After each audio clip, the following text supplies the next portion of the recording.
Bago natin simulan ang kwentong ito, shoutout ko muna yung mga bagong warrior members ko na sina R. Hilario, Marinel Lagonoy, Benedict Matignas, Lizelle L. Bautista, at sa mga nag-renew ng badge na sina Rhea Ruby, Luis Cardoza, Colona Carding, Dio Boyo, Eris Crib Horror Tales, subscribe kayo dyan, Clan The Flash, Gfinity TV, Mona Lisa Orolo, Shura Kawagon, Elizabeth Luigo, Marinel Lagonoy, Tuleg TV, at kay Rose Rose. Maraming salamat po sa inyo. Simulan na natin to. Ang kwentong ito ay hango sa totoong buhay. Karanasan ito ng kaibigan ni Ate Rose. Natawagin na lang natin sa pangalang Mayang. Taong 1970. Escalante, Negros Occidental.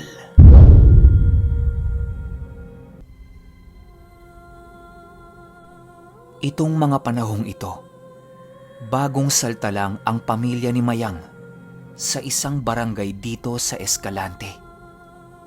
Kaya naman sila napadpad dito, gawa ng ibinili ng kapatid ng asawa niya yung bahay sa kanila.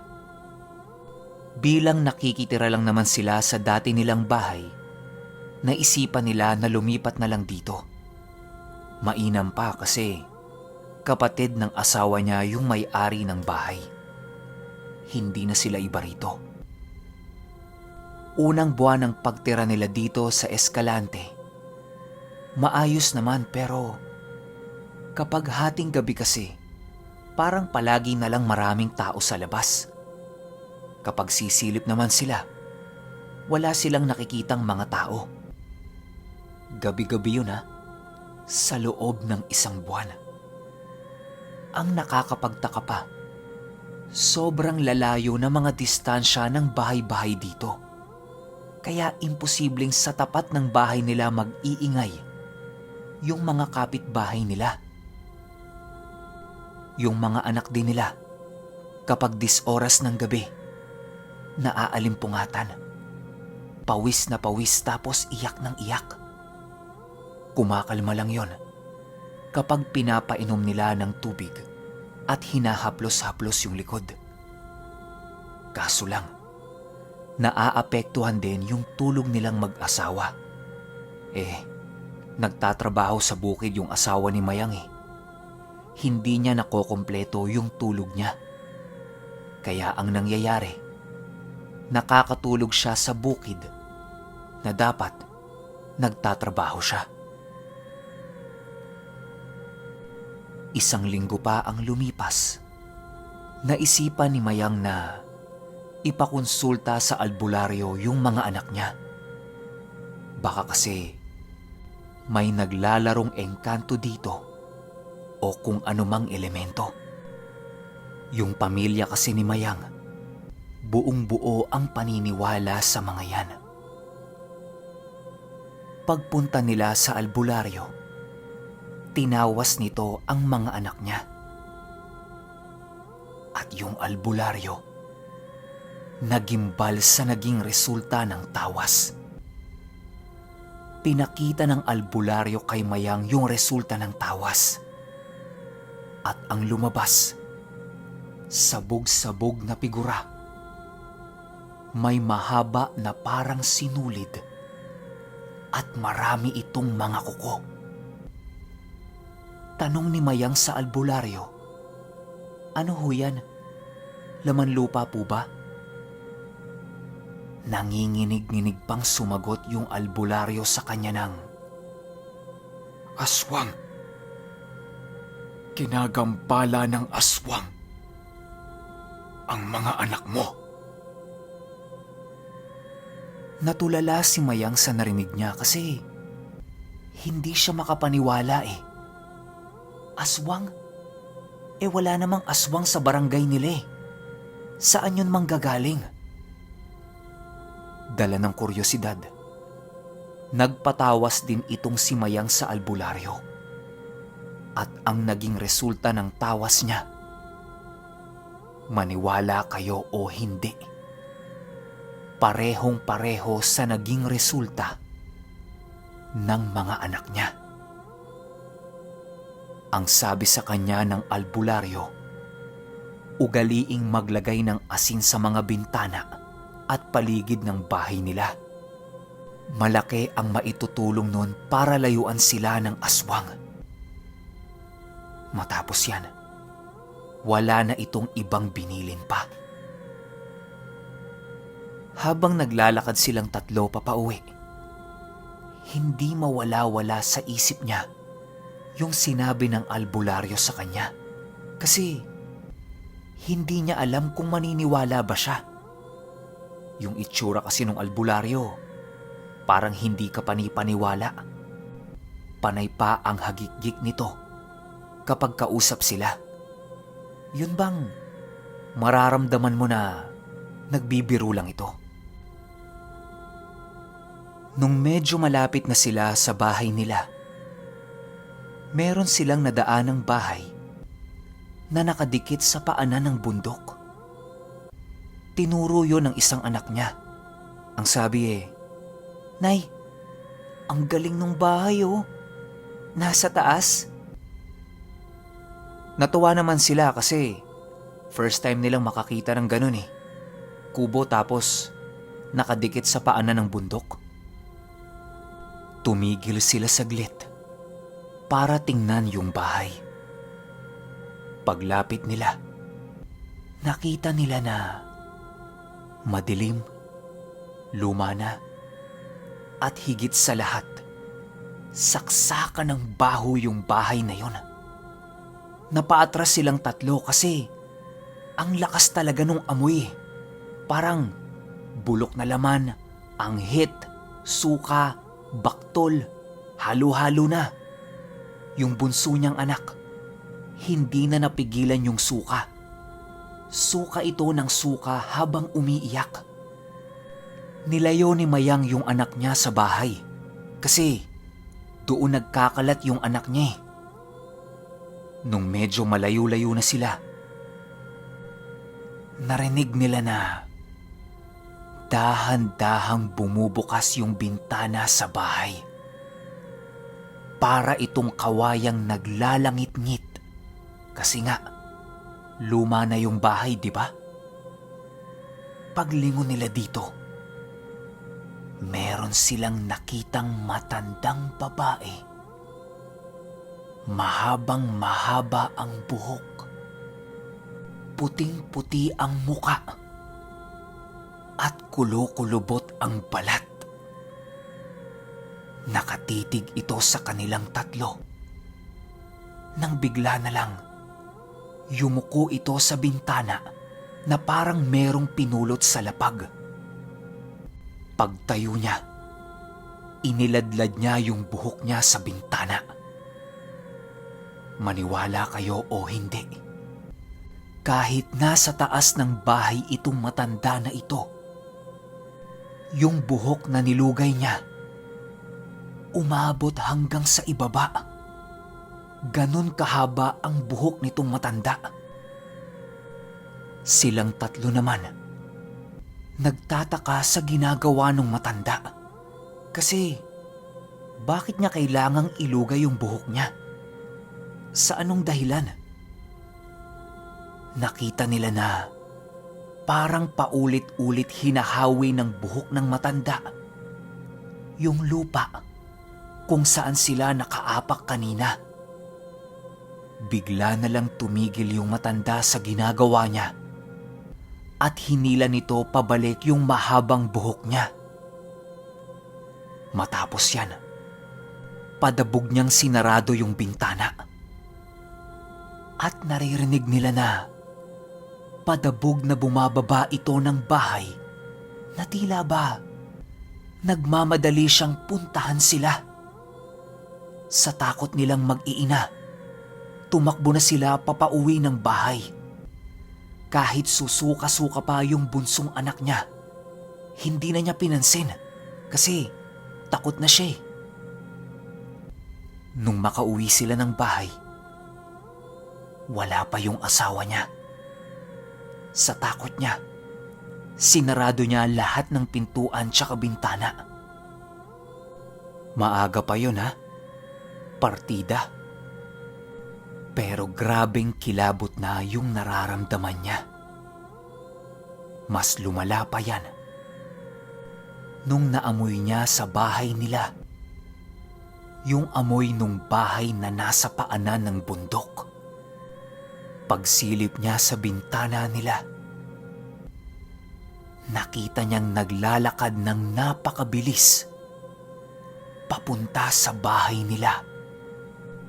Yung matandang babaeng nakita niya sa gilid ng bundok. Sa taranta ni Mayang, nagsisisigaw siya sa loob ng bahay nila habang yakap-yakap niya yung dalawang anak niya. Nang bigla na lang, merong kumatok sa labas ng bahay nila. Mabibilis at padabog ang pagkatok nito. Ayaw niyang buksan yon. Natatakot siya. Buti na lang, nagsisisigaw yung kumakatok sa labas at narinig niyang boses yon ng asawa niya. Bumaba kaagad si Mayang para buksan yung pintuan nila. Pagbukas niya, nakatayo doon yung matandang babae. Habang nakatagilid ang ulo nito at gigil na nakatitig sa kanya. Sinarado kaagad niya yung pintuan at tumakbo papunta sa mga anak niya. Dito na sila nagkulong sa isang kwarto at hinintay niyang makauwi yung asawa niya. Iyak sila ng iyak nun at takot na takot. Ilang oras ang lumipas, dumating na yung asawa niya. Sinabi niya lahat ng naranasan nilang mag-iina. Ang sabi pa nito, umalis na lang sila sa lugar na yon. Natatakot siya. Baka mamaya kung ano pang mangyari sa kanila eh. Bilang mamaton-maton itong asawa niya, imbis na maawa, nagalit pa. Ang sabi sa kanya, "Ha? Anong aswang? Walang aswang-aswang. Maniwala ka dyan." Kahit anong pilit at kahit anong kwento niya sa asawa niya, hindi siya nito pinapakinggan. Hanggang sa sumapit na ang takip silim. Sabay-sabay silang kumakain nun. Pero si Mayang, wala pa ring gana. Hindi kasi talaga mawala sa isip niya yung naingkwentro niyang matanda. Nagkukwento yung asawa niya pero hindi niya ito pinapansin. Maya-maya pa, naririnig na naman nila yung mga nag-iingay sa labas. Ang kadalasang oras ng pag-iingay nun, oras na ng gabi. Maaga pa nun tapos naririnig na nila kaagad. Tumakbo kaagad si Mayang sa asawa niya at sinabi nitong, Ayan yung sinasabi ko sa'yo. Andiyan na sila." May mga nagtatakbuhan na din sa itaas ng bubong nila. At hindi ito nanggagaling sa isang nilalang. Tansya nila, dalawa yun. Paulit-ulit na kinukulit ni Mayang yung asawa niya na yun yung mga sinasabi niyang mga aswang. Yung asawa niya, todo tanggi na wala lang yun. Baka pusa lang o kung anumang hayop. Nagbago ang lahat ng pananaw niya nung may narinig siya sa pintuan nila na nag-aangil. Kasabay ng pag-angil na yan, yung nasa bubong nila, tumatalon-talon na at parang gusto nitong sirain yung bubong nila. Kulit pa rin ng kulit si Mayang nang sabihin ng asawa niya na, "Oo, alam ko. Naririnig ko. Mga aswang nga yan. Huwag ka na maingay." Kinuha niya yung itak niya sa kusina at umakyat siya sa itaas. Chinitsyempohan niya kung saan niya sasaksakin ng itak yung tumatalon-talon sa bubong. Pero nawala yun. At yung bintana nila, unti-unting bumubukas. Kitang-kita ni Mayang na merong nakalugay doon na mahabang buhok. Tumili siya at tinuro niya yun sa asawa niya. Kaso lang, nung tangkang iitakin na ito ng asawa niya, bigla na lang yung nawala. Bumaba ng bahay yung asawa niya at kumuha ng asin. Isinaboy niya yon sa buong paligid ng bahay nila. Unti-unting humupa ang lahat ng ingay na naririnig nila. Pero nakita nilang mag-asawa na merong dalawang nilalang ang nakatayo hindi kalayuan sa bahay nila. Yung isa, kumakaway-kaway pa. Sinigawan ito ng asawa ni Mayang at pinagmumumura. Naglakad papalayo ang dalawang yon at unti-unti na silang kinain ng dilim. Sa takot ng asawa nito ni Mayang, nung dinggabing yon, umalis sila sa bahay nila at nakitulog sila sa amo niya. Sinabi niya sa amo niya na may aswang na nanggugulo sa kanila. Kaya kung pwede sana, doon muna silang mag-anak sa bahay niya. Tinanong siya ng amo niya kung saan ba siya umuuwi. Tinuro niya kung saan.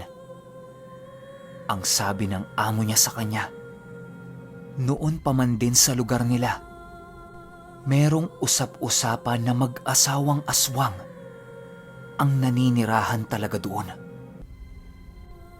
Hindi naman ito nang gagalaw ng mga kapitbahay nila. Pero kapag may mga bagong salta o mga dayo sa kanila, kung hindi man ito nagkakasakit, yung iba nawawala.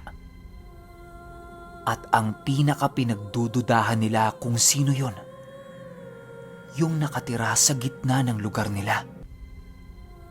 Ang sabi ni Mayang, may nakita siyang bahay na nakadikit sa paanan ng bundok. At may matandang babae doon na may mahabang buhok.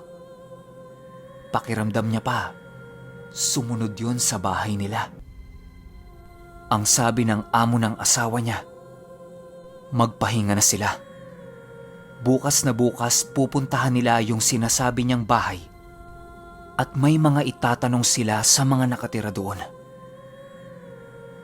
Kinaumagahan, pumunta yung amo ng asawa niya at iilang mga tauhan nito sa sinasabi niyang bahay. Pagdating nila doon, wala na silang nadatnan pa na tao. Ni mga gamit ay wala na rin. Tanging mga bote at mga sanga na lang ng puno ang nadatnan nila. May mga konting damit pero sobrang luma na. Yung napupunit-punit na kapag hinihila. Tapos, damit pa yon ng bata. Sinabi ito sa kanila ng amo ng asawa niya. Matapos yan, umuwi na sila sa bahay. Unang gabi, pinapakiramdaman nila kung may magbabago ba. Awa naman ng Diyos, nagdire-diretso na yung tulog ng mga anak niya. Halos ilang buwan rin ang lumipas, patuloy pa rin sa pag-obserba itong si Mayang. Pero naging normal na ang lahat. Kaso lang, merong nakarating na balita sa kanilang mag-asawa na yung matandang tinutukoy niya na may mahabang-mahabang buhok ay natagpuan sa ibang barangay na merong karga-kargang bata. Sa isang kisap mata lang, nawala yung matanda na yon kasama nung bata at hindi na nila muli pang nakita. Kaya hanggang ngayon, alam nyo bang hindi mawala-wala sa isip ni Mayang yung matandang yon na merong pagkahaba-habang buhok.